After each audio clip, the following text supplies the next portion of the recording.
శుభకార్యాలకు పూజార్ల కోసం వెతుకుతున్నారా? పూజారీస్.com లో అతి తక్కువ ధరలకే పూజార్లను ముందే బుక్ చేసుకోండి. వెంటనే కాల్ చేయండి. నమస్కారం, నేను మీ జాహ్నవి. మనతో ఉన్నారు ప్రముఖ జ్యోతిష్య వాస్తు పండితులు, జ్యోతిష్య వాస్తు శిక్షణ నిపుణులు, ప్రముఖ ఆధ్యాత్మికవేత్త బ్రహ్మశ్రీ నానాజీ పట్నాయక్ గురువు గారు. మాట్లాడేద్దాం. నమస్కారం గురువు గారు. శ్రీమాత్రే నమః. గురుగారు, సూక్ష్మంలో 100% మోక్షం ఈ ప్రత్యేక కార్యక్రమం ద్వారా ప్రతి ఒక్క ప్రశ్నకి ఎంతో చక్కటి సమాధానాలు అందిస్తూ మా అందరికి ఎంతో మంచి మంచి రెమెడీస్ ఇస్తూ ఉన్నారు. Thank you so much Guruji. అమ్మవారి అనుగ్రహం. ఇప్పుడు ఇదే అంటూ ఉంటారు, అమ్మవారే స్వయంగా మీ రూపంలో మాకు మంచి మంచి రెమెడీస్ ఇప్పిస్తున్నారు. అయితే గురువు గారు, దత్త జయంతి చాలా ముఖ్యమైనది. రేపే దత్త జయంతి కదా. అయితే అసలు దత్త జయంతి ఏంటి అంత స్పెషల్? దత్తుడిని ఆరాధించడం వల్ల మనకు అందరికీ కలిగే ఫలితం ఏంటంటారు? తప్పకుండా అమ్మా. ఫస్ట్ ఆఫ్ ఆల్ మనకి మొట్టమొదటిగా దత్తాత్రేయుడు అంటే ఎవరో తెలుసుకోవాలి. దత్తాత్రేయుడు రూపం ఎలా ఉంటుంది మీరు ఎప్పుడైనా అబ్జర్వ్ చేసినట్లయితే మనకు అర్థమవుతుంది. దత్తాత్రేయుడికి 3 శిరస్సులు ఉంటాయి. మీరు కనుక దత్త రూపాన్ని కనుక సరిగ్గా మీరు గమనించినట్లయితే 6 చేతులు ఉంటాయి, 6 భుజములు కలవాడు. 6 భుజముల్లో మొదటి కింద 2 చేతుల్లోని కమండలము జపమాల ఉంటుంది. తర్వాత 2 చేతుల్లోని త్రిశూలము డమరకు ఉంటుంది. తర్వాత పైన ఉండే 2 చేతుల్లోని శంకు చక్రాలు ఉంటాయి. ఈ కమండలము అదేవిధంగా జపమాల ఎవరిది? బ్రహ్మ. త్రిశూలము డమరకము శివుడు. శంఖచక్రాలు విష్ణువు. అంటే బ్రహ్మ విష్ణు శివు మహేశ్వరి యొక్క రూపమే ఈ యొక్క దత్తాత్రేయుడు. ఇది మన మహర్షులు నైమిసారణ్యంలో తపస్సు చేస్తున్నారు. అందరూ అలా ఉంటే ఒక్కసారిగా అందరికి ఒక జ్యోతి కనబడింది. ఆ జ్యోతిలో నుంచి మొట్టమొదటిగా కనబడినటువంటిది ఆ యొక్క హంస వాహనుడైనటువంటి బ్రహ్మరూపం కనబడింది మొట్టమొదటి అందరికీ కూడా. దాని తర్వాత శంకుచక్రాలతో ఉన్నటువంటి విష్ణు రూపము, దాని తర్వాత శివరూపము దర్శనం ఇచ్చింది. ఏమిటి ఇది? ఒక్కసారిగా ఒకదాని తర్వాత ఒకటి ఇలా దర్శనం ఇచ్చింది అనుకోగానే అదే దత్త రూపాన్ని దాల్చింది. అయితే ఈ దత్తాత్రేయుడు ఎవరికి జన్మించాడు అంటే, మీరు అత్రి మహర్షి అని పేరు వినే ఉంటారు. మీరు అత్రి మహర్షి అనసూయ దంపతులకి దత్తాత్రేయుడు జన్మించారు. ఇప్పుడు చూడండి, ఎవరైనా సరే మనం పుట్టిన తర్వాత పేరు పెడతాం. ఇప్పుడు శ్రీరామచంద్రమూర్తి ఉన్నారు, జన్మించిన తర్వాత రామ అనేటువంటి నామాన్ని పెట్టారు. శ్రీకృష్ణుడికి కృష్ణ అని పెట్టారు. కానీ దత్తాత్రేయుడు పుట్టక ముందే నేను దత్తుడిగా జన్మిస్తాను, ఆయనే పేరు పెట్టుకున్నారు. అలాగే మరొక విషయం ఏంటంటే, ఇక్కడ దత్తాత్రేయుడు వీరికే ఎందుకు జన్మించారు, ఈ జన్మ ఎందుకు వీరికే కలిగింది అంటే, వీరు తపస్సు చేస్తారు పుత్రుల కోసం. చేసినప్పుడు అత్రి అనసూయ అనేటువంటి పదాలకు మనం అర్థం కనుక తెలుసుకుంటే, దత్తాత్రేయుడు యొక్క అనుగ్రహంగా మనకు లభిస్తుంది అనేటువంటిది మనకు అక్కడ అర్థమవుతుంది. అత్రి అంటే త్రిగుణము లేనటువంటి వాడు. త్రిగుణములు ఏవైతే ఉన్నాయో వాటికి మనందరం త్రిగుణములకు అతీతంగా ఉండలేము, కానీ త్రిగుణములకు అతీతంగా ఉండేటువంటి వాడు అత్రి మహర్షి. అనసూయ అంటే అసూయ లేనటువంటిది. భార్య అంటే ఎవరు అంటే అతనిలో ఉన్న శక్తి. మనకు చూడండి, దేవతా సంబంధించిన విషయాల్లో కానీ మహర్షుల్లో కానీ భార్యలు అంటే ఎవరు అంటే వాళ్ళలో ఉన్న శక్తి. ఇప్పుడు గణపతి చూస్తాము, సిద్ధి బుద్ధి అంటాం, అంటే అతనిలో ఉన్న శక్తులు ఈజ్ భార్యలు. మనకు లౌకికమైనటువంటి జీవిత భాగస్వామిలా కాదు. ఆ రకంగా అతనిలో ఉన్నటువంటిది ఏమిటి? అసూయ లేదు అతనికి. ఎప్పుడైతే ఎవరికైతే అసూయ లేకుండా త్రిగుణములు అతీతంగా ఉంటారో వారికి దత్తాత్రేయుడు వారు వశమవుతారు. ఓకే, అంటే వాళ్ళకి పుత్రుల రూపంలో జన్మించినట్టు వాళ్ళకి ఇదవుతారు. ఇంకంతే. మనం అంటే అక్కడ ఏంటి? దత్తాత్రేయుడు రూపం ఏంటి? బ్రహ్మ విష్ణు మహేశ్వర రూపం కదా. అంటే ఆ త్రిమూర్తులు త్రిగుణములో అతీతంగా ఉన్న వ్యక్తికి, అసూయ లేనటువంటి వ్యక్తికి వారు వస్తారని అర్థం అనమాట. ఓకే, అయితే ఈ దత్తాత్రేయ చరిత్రలో కానీ దత్త వైభవం కానీ మీరు కనుక చదివినట్లయితే అందులో దత్తాత్రేయుడు అంటే జ్ఞానస్వరూపము. గుర్తుపెట్టుకోండి, దత్తుడు మీకు రకరకాల దత్త వైభవంలో మీకు కనుక చూసినట్లయితే ఒక్కోసారి బాలుడు గాను, ఒక్కోసారి చక్కగా సంధ్యావందనం చేసుకుంటున్నటువంటి ఒక రూపంలోని, కొన్నిసార్లు ఒక డ్రింక్ చేస్తున్నటువంటి ఒక పానీయం సేవిస్తున్నటువంటి ఒక వ్యక్తిగాను, మరి కొన్నిసార్లు ఏదో కుక్కల్ని చుట్టూ వేసుకుని కూర్చున్నట్టుగాను, మరి కొన్నిసార్లు ఏదో వేశ్యాగృహాలకు వెళ్ళొస్తున్నట్టు ఇట్లా కనిపిస్తూ ఉంటారు. దత్తుడు.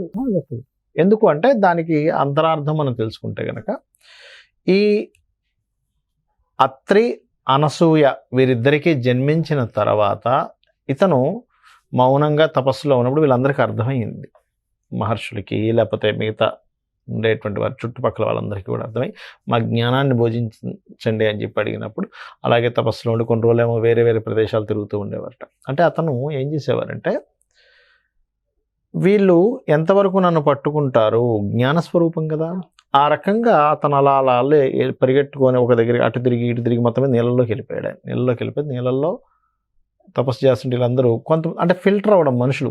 కొంతమంది ఏంటంటే అబ్బా లోపలికి వెళ్ళిపోయి ఎంతసేపటికి రాడని చెప్పి కొంతమంది అక్కడ ఫిల్టర్ అయిపోయారు. ఇంకొంతమంది అతను నీటిలో నుంచి బయటకు వస్తూ ఒక చేతిలో మధిర అంటే మత్తుపానీయమైనటువంటి మధిర, ఒక చేతిలో ఒక అమ్మవారు లక్ష్మీ అమ్మవారు, ఇంకొక రూపంలో ఉన్నటువంటి ఒక సామాన్య స్త్రీ రూపంలో కనబడుతున్న అమ్మవారు, వారిద్దరు ఒకరికొకరు మోహంతో చూసుకుంటున్నట్టుగా ఒకవైపు మధిర తాగుతున్నట్టు చూస్తే ఇంకొంతమంది శిష్యులు అక్కడ ఫిల్టర్ అయిపోతారు. అరే ఇట్లాంటి వ్యక్తిని మనం గురువు అనుకుంటున్నాము, ఇతని నుంచి మనం జ్ఞానం సంపాదిద్దాం అనుకుంటున్నాము అని ఇంకొంతమంది వెళ్ళిపోతారు. అలాగా వెళ్ళిపోక ఇంకొంతమంది మిగిలి ఆ దత్తాత్రేయుడిని స్వామి మాకు తెలుసు నువ్వెవరో ఏమిటో, ఇది ఏమిటి లీల ఏమిటి అని చెప్పి అడగడం జరుగుతుంది. అలా ఏంటంటే దత్తాత్రేయుడు అంటేనే ఆ దత్తాత్రేయుడి యొక్క అనుగ్రహం కలగాలంటే మొట్టమొదటిగా గుర్తుపెట్టుకోండి, ఇక్కడ మనం దత్తాత్రేయ పూజ చేసేస్తున్నామండి, దత్తాత్రేయ నామం చదువుతున్నాం. ఇప్పుడు నేను మీకు మంత్రం కూడా చెప్తాను, ఏ మంత్రం చేసుకుంటే బాగుంటుందో. మంత్రం చేసేస్తున్నాము, నాకు అనుగ్రహం కలగట్లేదు అంటే దాని అర్థం ఏమిటంటే ఇక్కడ ఇంకా నువ్వు త్రిగుణంలో ఉండిపోయావు, ఇంకా పరీక్షలో ఉన్నట్టు. ఇవి నీకు ఎప్పుడైతే వదులుతాయో అప్పుడు దత్తుని అనుగ్రహం కలుగుతుంది. దత్తానుగ్రహం కలిగితే గనక భోగము యోగము రెండు, సుఖాలు యోగం మోక్షం రెండు వస్తాయి. చాలామంది అప్పుల పాలైపోయామండి, లేకపోతే కొంతమంది అంటుంటారు చూసారా మా మీద ఏదో దృష్టి ఉంది, లేకపోతే ఆ నరదృష్టిను లేకపోతే భూత ప్రేత పిశాచాలకు సంబంధించిన కొన్ని బ్లాక్ మ్యాజిక్స్ ఏవో జరుగుతున్నాయని అంటుంటారు చూసారా. దత్త ఉపాసన వాటన్నిటి నుంచి దూరం చేస్తుంది. మీరు కనుక గమనించినట్లయితే గాన్గాపూర్ వెళ్ళినట్లయితే దత్తాత్రేయ క్షేత్రం, అక్కడికి వెళ్తే మీరు గమనించండి, అక్కడ మొత్తం ఈ పట్టిన వాళ్ళందరినీ అక్కడ తీసుకెళ్తుంటారు. దత్తాత్రేయుడికి సంబంధించినటువంటిది ఏదైతే ఉందో ఆ ఎనర్జీ వీటి నుంచి దూరం చేస్తుంది. అయితే ఈ యొక్క దత్తాత్రేయుడికి పూజ చేసేటప్పుడు ఎలా చేస్తారంటే 2 కలశాలు పెడతారమ్మా, ఒక కలశం కాదు. నార్మల్గా అయితే ఏదైనా ఒక పూజ ఉన్నప్పుడు ఒక కలశం పెడతాం కదా. దత్తాత్రేయుడు అనగాదేవి ముందుగా అష్టదళం అంటే 8 దళాలుగా ఉన్నటువంటి ముగ్గును వేసి 2 కలశాలను పెట్టి ఒకటి దత్తాత్రేయుడు గాను ఒకటి అనగాదేవి గాను వేసి దాని తర్వాత కింద ఆ అష్టదళాలు ఏమిటంటే వాళ్ళ పుత్రులు. ఇప్పుడు అష్టసిద్ధులు అంటారు చూసారా, అనిమ గరిమ లఘిమ ఈశ ఇవన్నీ ఉంటాయి చూసారా, ఇవన్నీ వాళ్ళ పుత్రులు అనమాట. అందుకే దత్తాత్రేయ ఉపాసన కనుక చేస్తే మనకి లభించేది ఏమిటంటే అష్టసిద్ధులు వస్తాయి. అష్టసిద్ధులు రావడం అంటే అంత ఈజీ కాదు. మనకి ఆంజనేయ స్వామికి చెప్పుకుంటాం అష్టసిద్ధినామనేది కేదాత అని.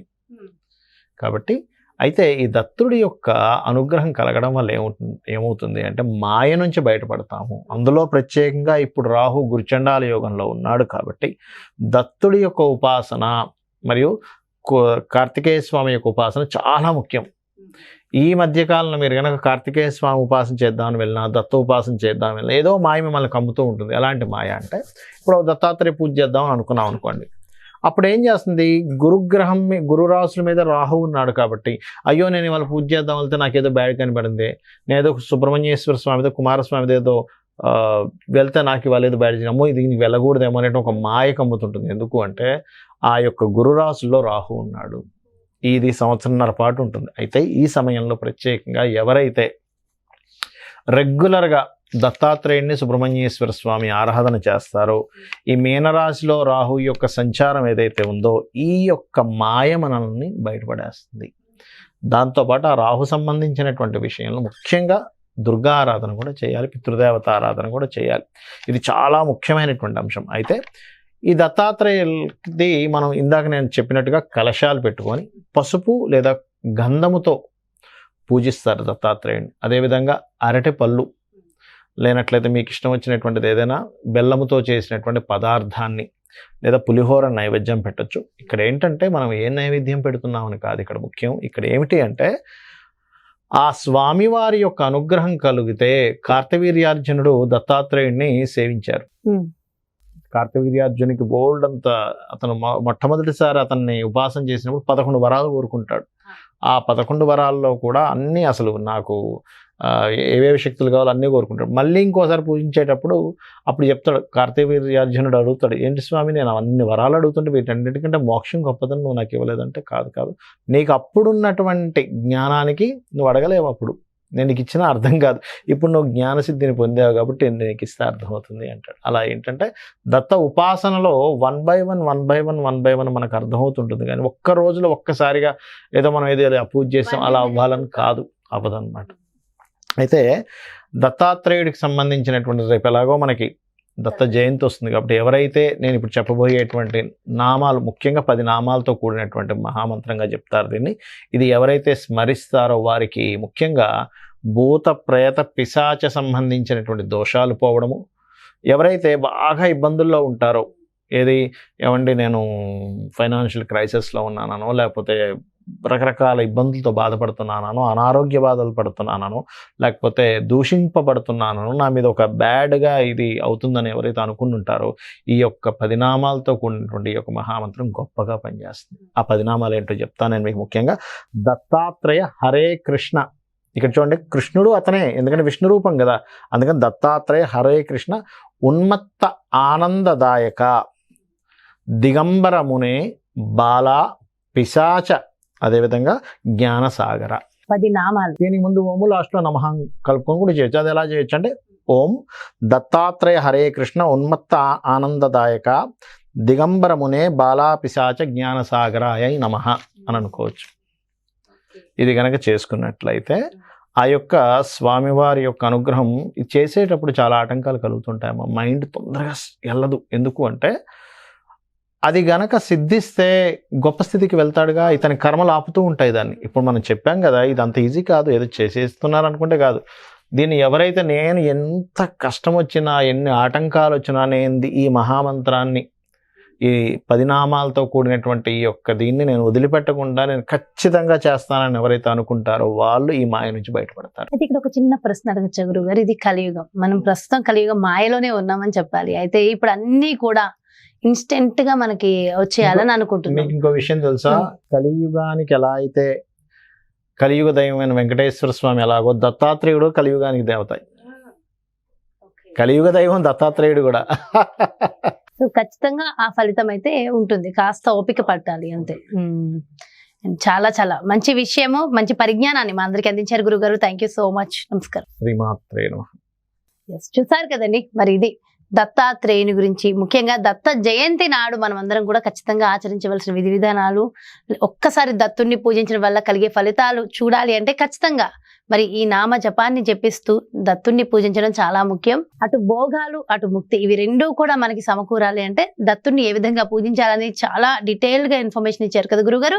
మరో చక్కటి ప్రత్యేకమైన కార్యక్రమంతో మళ్ళీ మీ ముందుకు చేస్తాను. నమస్తే. మరి అదేవిధంగా మీ యొక్క జాతకానికి సంబంధించి కానీ, లేదంటే మీ ఇంటి వ్యాపార వాస్తుకు సంబంధించి కానీ గురువు గారిని సంప్రదించాలి, అపాయింట్మెంట్ కావాలి అనుకుంటే ఇంకెందుకు ఆలస్యం, క్రింద డిస్ప్లే అవుతున్నటువంటి నెంబర్స్ కి కాల్ చేయండి. నమస్తే.